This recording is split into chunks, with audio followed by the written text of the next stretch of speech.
If you're just starting retinol, here's not how to burn your face off. So first of all, retinol is a derivative of vitamin A. It falls under the retinoid umbrella with retin A, retinol, and retinoids. Tretinoin, differin, all that stuff are all derivatives of vitamin A.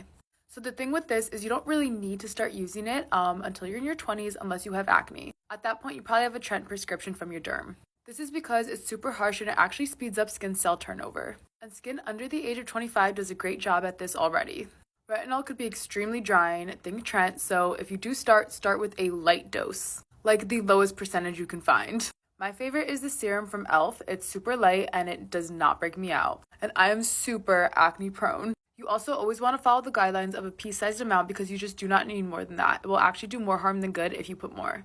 I know it doesn't look like a lot of product, but trust me, that amount is perfect. And make sure you're hydrating and moisturizing on top of it, otherwise your skin barrier is going to be destroyed. One of my favorite products to pair with retinoids is the Glow 2 Oil by Strip Beauty. Bias, I formulated this, but there's a reason why. It has been proven that jojoba oil actually helps retinoids penetrate deeper into the skin, promoting its benefits even more.